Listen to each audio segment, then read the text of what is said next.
Losing that job felt like losing my entire identity. I sat on my bed in my apartment that morning, staring at the termination email.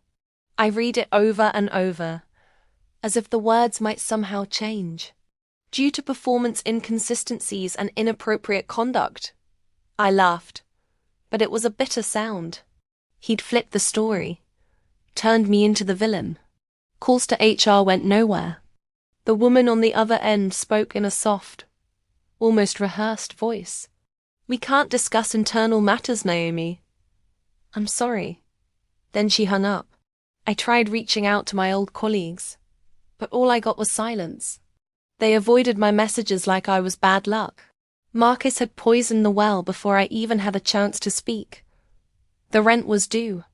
My savings were thin. The night stretched on, long and heavy, and my thoughts spiraled into dark places. Shame followed me everywhere, even to the grocery store. What if people believed his version of the story? What if my career really was over? My mother tried to comfort me.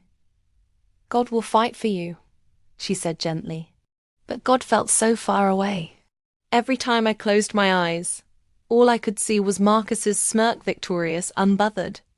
But deep down, something inside me refused to stay broken.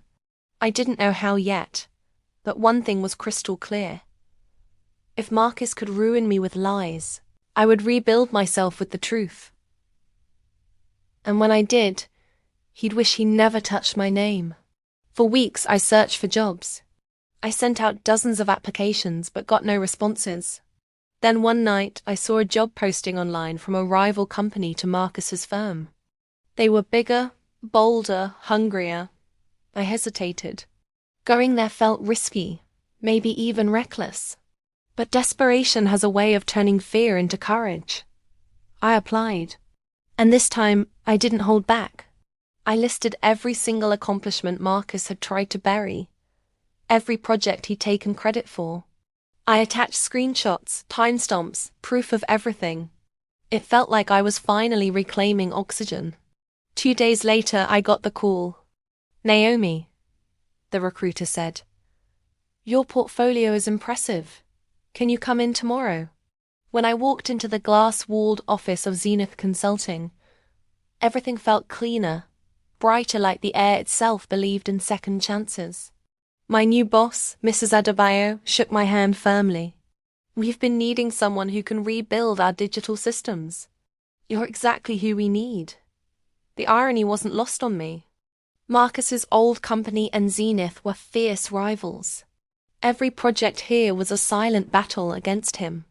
That night, as I unpacked my laptop, something shifted inside me. I wasn't just employed again. I was positioned, right across from the man who thought he'd destroyed me. And I smiled for the first time in months. The first time I saw Marcus again was at an industry networking event. He didn't see me at first, thankfully.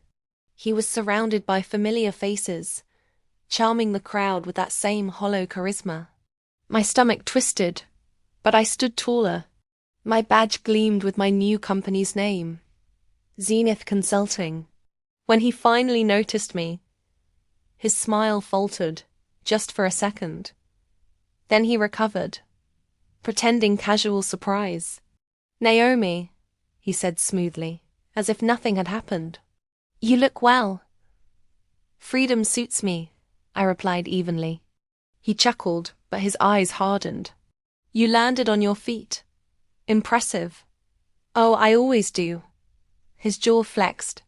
"Be careful out there. The industry's smaller than you think." "Then you should be worried," I said, letting the words sink in like knives. The people nearby laughed lightly, not realizing the invisible war happening between us. That night, I went home trembling, not from fear, but from adrenaline. I had faced him, and hadn't crumbled. I'd looked into the eyes of my abuser and made him flinch. But I also saw something new behind his smile fear. He knew I could talk. He knew the wrong story, told in the right room, could end his career.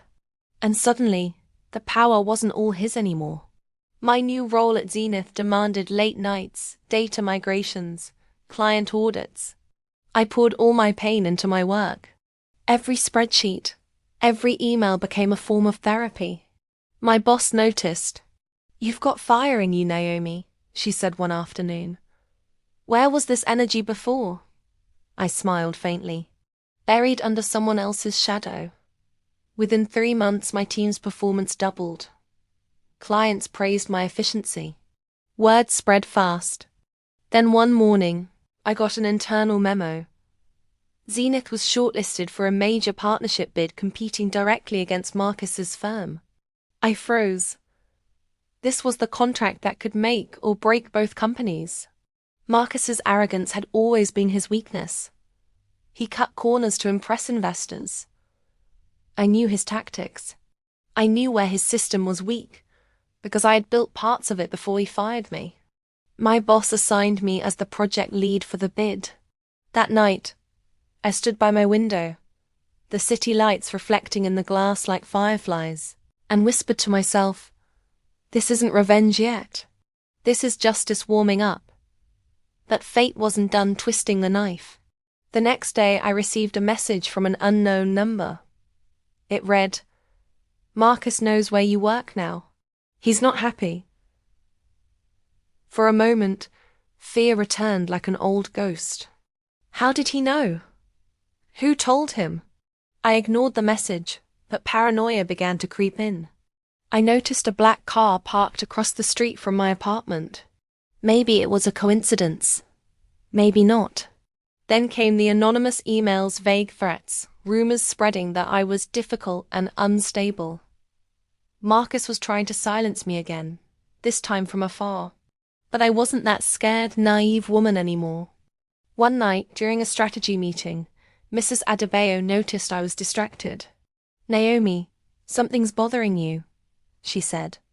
Her tone wasn't demanding, it was maternal. I hesitated.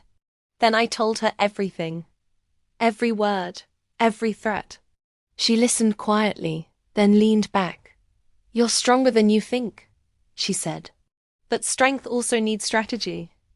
She introduced me to a friend in legal, a calm, sharp-eyed woman named Jasmine.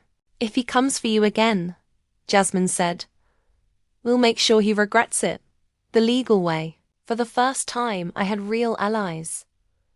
I went home that night and deleted Marcus's number. But I whispered his name once before sleeping, like a promise carved in steel. "Marcus, you'll remember mine." Thanks for watching. If you want to see what happens next, make sure to like this video and subscribe to the channel. See you in the next one.